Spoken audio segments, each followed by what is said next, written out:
Ayan mga kalingap, mapagpalang araw sa ating lahat at welcome back dito sa Camarines Norte. Yan, nakauwi na rin na tayo. Ayan, ito, meron tayong dadalawin. Isa din ito na masipag na tatay, si Kuya Joey. Ayan, antayin po natin na tinatawag ni ang pangalan nun, yung isa, yung anak ng kanyang kapatid ata. Nandito muna tayo sa kanyang mini farm. Ito yung kanyang tinataniman, no? May na ito, may bunga na ito yung kanyang lakatan, no?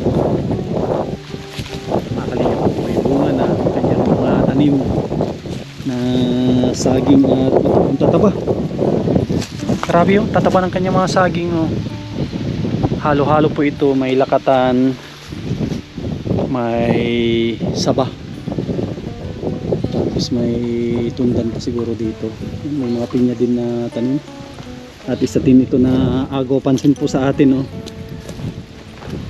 itong kanyang ginawa dito sa taas. Hindi ko alam kung siya ang gumawa nito. Napakasipag naman ni Kuya Joey. Kung siya ang gumawa nito, pinatag niya ito mga kalinga po. Pinatag niya itong pinakaitas ng kanyang sa malapit sa kanyang bahay. Yan, no? Pinatag niya. Hindi ko alam, baka may magbabahay siguro dito. Ito ang isang iniisip ko, baka may magbabahay. At pinanpan nila, pinanpan, tapos nireprep po nila. Baka may magbabahay siguro dito. Meron na silang katabi ulit. Yan, ito Jasmine, may magbabahay dito. Sabi ko na nga ba may magbabahay dito, no? Pinanpan nila, no? Akala ko si papa mo. Ang ganda naman. Ganda ng pagkagawa nila. Sino magbabahay dito, Jasmine? Wala naman palang problema. Kung pala daw. Ang magbabahay daw dito ay kasamahan ni Kuya Joey din sa kanyang trabaho sa pagkakabud. Okay naman yan para matagdagan ng kapitbahay nyo. Kamusta naman si Jasmine? May bago kayong alaga. Kapalit niya ang pangalan nung namatay. Si ano? Ano pangalan nito? Babae po yun. Ayun, babae, Ang pangalan nung namatay si ano? Pangalan nung? Gabi po. Si Gabi. Si Gabi po ay namatay na yon, yung Gabi. May isa po ako yung po. Ito, yung isa, Ang pangalan nito, Gabi din. Walang kasama. Dapat ngalan nito, Gabi Junior. Gabi, ay. Ang bait, Ang bait, Ganda yan para ano. Saan galing yan? Ito sa Bitukan. Asan si Anthony? Pandun po naglalaro. Naglalaro, sige, hayaan mo na ito naglalaro. Parang matapang, tapang ito, babae at lalaki ang kanila alaga. Itatali po namin yan sa susunod. Itatali po namin yan sa susunod. Tali, delikado, baka masagasaan. Makakalit mo kung ang ganda ng ginawa ni Kuya Joey dito sa kanila, Meron na rin lagayan dito pala ng mga sapatos. Pasok ako, Jasmine, Okay lang po. At ito po, may washing. Kakatuwa naman, meron silang washing. May bula pa, Tapos dito sila nagluluto. Yan po, Diba? Ganda po yung ginawa ni Kuya Joey. Sarap kaya magluto dito. Pag ganito na lutong kahoy, matitigas na kahoy pa yung mga gamit nila, Tapos tawag dito? Ito yung tuyo. Ito yung tuyo po yung dito, kanilang kahoy. Antayin natin si Kuya Joey para din natin, makamusta din natin. Nakakatuwa din po, meron na silang kapitbahay.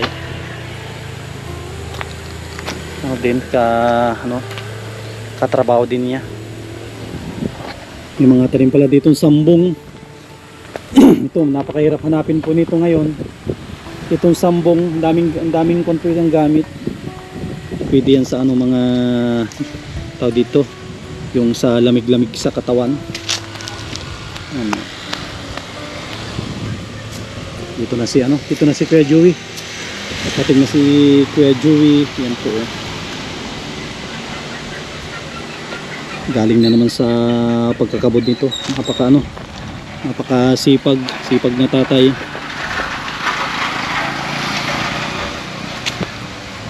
Kuya Joey, kamusta? Gagawa? Anong ginagawa nyo saan? Sasalang? Nagsasalang kayo. Opo. Kumusta ko isa mo yung ano? Ito, Kararating mo lang? karating ko lang ng umaga. Pinasyalan kita agad. Hindi ka man lang nagpahinga. Okay lang, kahit walang pahinga. Importante kung tayo maibigay natin yung tulong na. Hindi naman kami, okay lang naman kami. Hindi naman kami, ako natigil lang. Kaya pagdating ko dito, dinalaw ko na si Tatay Totoy. Tapos siyempre, dito na sayang ang ano eh. Sayang ang tao dito, sayang ang biyahe eh. Tapos yung service kong motor, ano pa, hindi ko napansin, binuksan yung sa ano, lagayan ng ano, yung langis. Saan? Yung lagayan ng langis ko, siguro doon sa bahay, di ba nakabakasyon ako, binuksan nila siguro. Binuksan nila yung lagayan ng langis. Ngayon, dito ko napansin kina Tatay Totoy, tumutulo. Kaya hinigpitan ko. Yan mamaya, kaya may mahingian tayo dyan mamaya sa mga ano, kamag-anak mo dyan, ano, si ano kaya? Si, Nang ano po? yung kahit tira-tirang ano lang, yung langis, yung pang motor. Tuti? Pwede yun? Hindi yung ano lang talaga, langis lang, engine oil lang. Baka dyan sa ano, doon sa kasama kong kuwan, meron. Para masalinan ko lang ng konti at didiretso pa ako ng ano, ng Kapalong ka siguro, napagtripan nila yan doon siguro sa bahay nung nakabakasyon ako. Buti na lang nakita ko diyan, kung hindi ko nakita baka maubusan, magkatok. Kakatok yung ano natin. Kararating mo lang kagabi. Umaga, alas 6. Tulog lang pa sa biyahe. Tulog lang ako ng ano po, tulog lang ako ng mga 3 oras na rin. Nagpadala si ate ng silim. Kaya sabi ko, hindi ko na ipagpabukas. Bukas, di pwede rin ako bukas na magpahinga. Kapalong kita naman bukas yan. Baka kapalong ka ulit siguro. May mga alaga kang ano dalawa. Inano ko. Sayang yan, nagkasaragasaan lang yung iba. Saan galing yung Kuya Joey? Mga hindi lang po sila tuntun. Sa mga kamag-anak nyo, kakilala lang. Hiningi ni tuntun. Kituntun yan. Kamusta naman kayo dito Kuya Joey? Okay naman po, hindi man ako dyan, ang dami pong ano dyan, ginagawa. Hindi ka naman nawawalan ng trabaho. Opo, kahit na yan may babahay na dyan. Yun nga, nakita ko, akala ko sabi ko ang ganda ng pagka-refrap nila. Ayan o, kinutuata ko yan, ayun. Tapos ayun pa o, yun, may nakatayo na. Ikaw ang nagkontrata na mag-refrap dyan. Ripra, pag wala, natabas lang ang tagpili. Ano? Sinong ano dyan, kabahay? Yung taga rito din. Kakilala mo din. Opo, kapitbahay na. Ayos. Doon o, may bahay, babahayan din yan. At least kakilala mo din. Mga saging ko nga dyan, o ayaw pa. Buti hindi nasakop yung sagingan mo. Hindi nasakop yung saging. Mayroon ako doon 2 puno, tinanggal.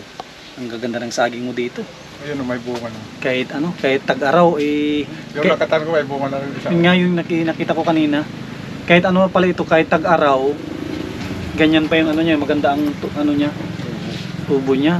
Tsaka may mga suwi no, may isa, may 2. Saan ito kila Kuya Umi? Lado?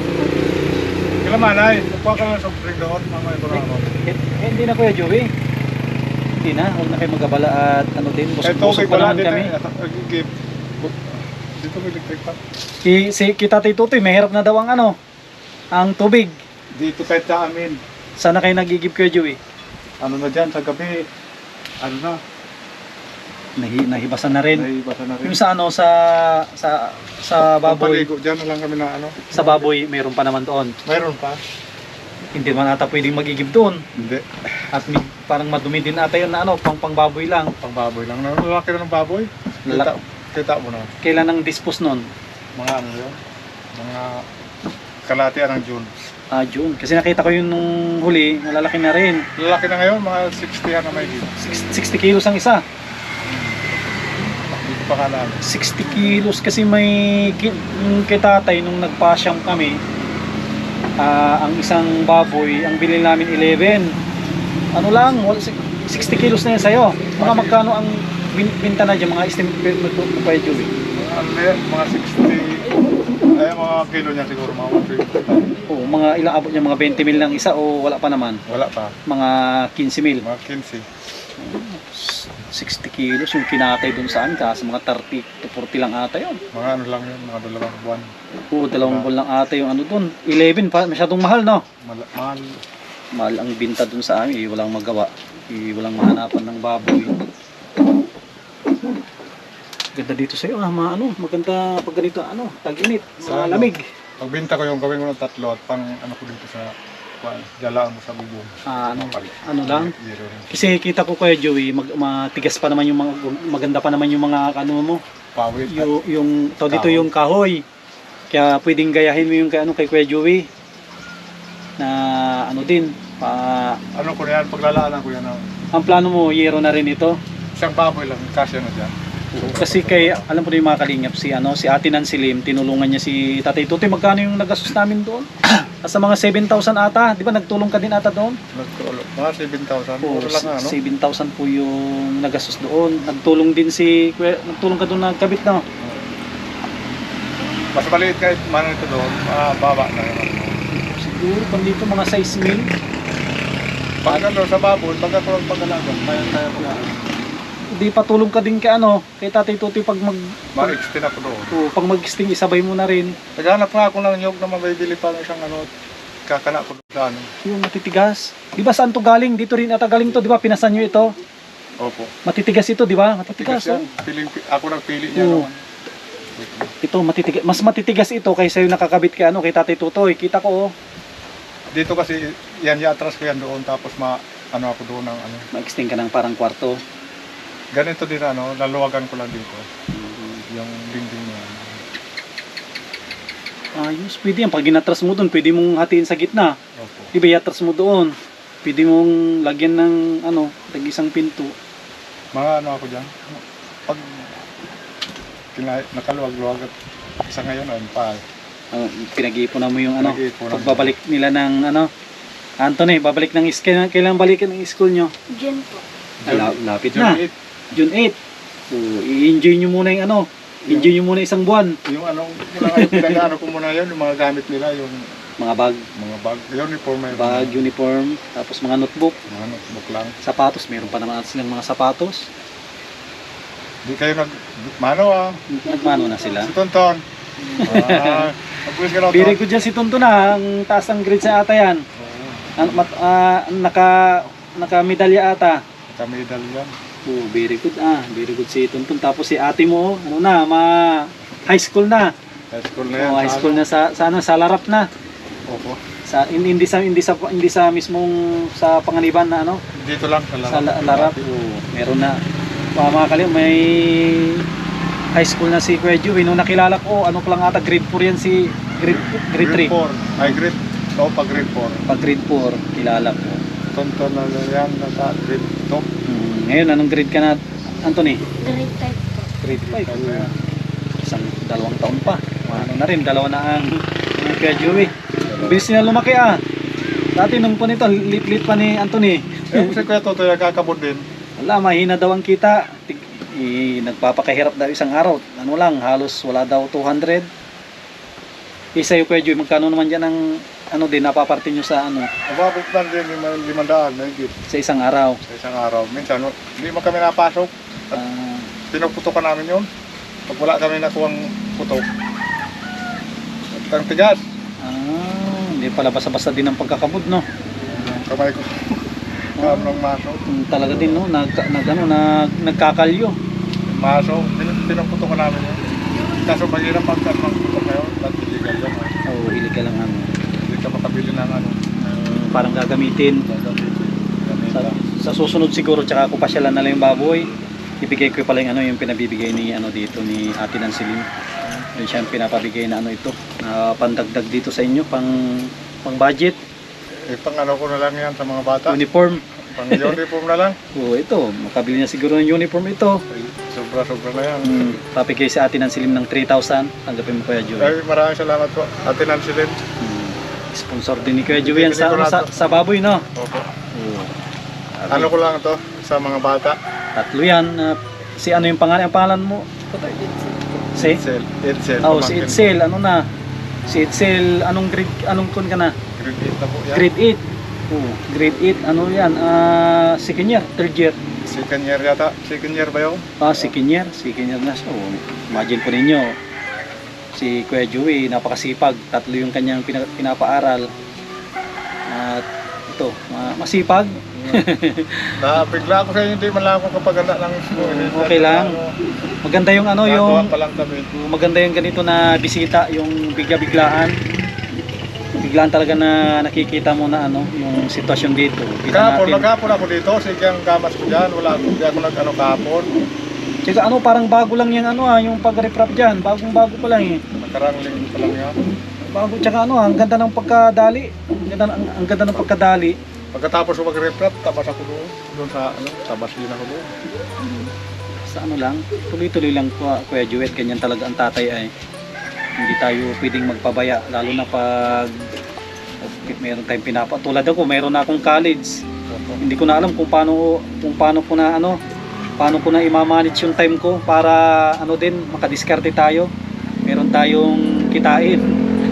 At meron pang magpa-college. Ang college ko ano ay isang semester niya, kalahating taon, ano, 18,000. Pero may discount na yun pag wala 24,000, kaya ano din, siguro bago ka makapagpa-college, siguro pa na rin si Kuya Jun, makapag-ipon-ipon na rin. Makapag-ipon na talaga, hindi rin basta-basta magpa-college. Sa ano, di muna ako ano ng baboy, papaayos ko muna yung ano, panlat para mag-diretso na mag-inahin. Ano ka na, Pag ako i-upgrade ka na. Mag-inahin ako, yung pagsunod na pag-ano ko dyan, papaga ko muna ng banlat. Pag ako naka-ipon, doon ako bibili mga 2 baboy. Yun ang gagawin ko, inahin. Inahin, ano, isimentado na o ganun din? Sisimentado ko yun para ano. Ayos. At kung mahina doon sa amin, bibili ka ng ano, papalaki mo. Maganda yung Mayroon kang sarili na, no? sarili inahin. Pwede kang magpalaki, pwede kang magbenta. Dalawang purpose nun, no? Yung mga pinagpilian, ikaw naman palaki doon. Oo, yung ayaw nila. Yung ayaw nila. Ayaw nila. Siyempre, hindi naman pwedeng ibigay mo yung pag bibili siya talagang pipili. Sila talaga pipili. Tsaka ano, hindi naman lahat ng pinagpilian ay mahinang lumaki. Opo. Meron ng iba talaga na kahit pinagpilian yan, malakas din. Basta malakas kumain ng baboy, kahit yan maliit. Tsaka Mabilis yan lumaki. depende na rin sa diskarte nung nag-aalaga. Ang ano ko dyan, mga October, papagawa mo na, yung ano, babadgeting mo sa kulungan. Sige. Mabay yung ilahin, madali na yun. Sige. Tsaka ano din, malay din natin Kuya Joey, alam naman nilang napakasipag, malay natin baka tumulong din yung mga dating sponsor na nagtulong dyan sa iyo, magtulong sila ng pambili ng materyales. Sige Kuya Joey Opo, salamat. Matanong oras na rin para ano na rin, maka utay-utay na rin siguro. Hindi ka malang pahinga muna bago inunaw pa talaga kami. So, kailangan, alam nyo naman ng ano, Salamat. hindi ako mapakali pag nasa akin na yung pera, pinabibigay, hindi na ako mapakali, papabukas ko pa at sayang ang isang araw ay. Sige Kuya Joey, salamat. Ano ng merinda. Sa sunod na lang. Sunod na Hindi lang. ko man lang kasi ano, ako na doon pa sa baba. Naghintay pa ako, mga alas 4, pull out na kami noon. Gagawin na namin. Kuya Joey, sa sunod na lang. Tsaka Opo. ibawi, tignan natin. Opo. Yan mga kalingap. Yan, maraming salamat kay Ate Nansilim sa walang sawang pagtulong po sa mga beneficiary natin dito sa parting ano po ito, parting Panganiban. At maraming salamat sa mga viewers po natin. Huwag tayo mag-skip ng ads. Yan, maraming salamat. God bless at mabuhay po tayong lahat.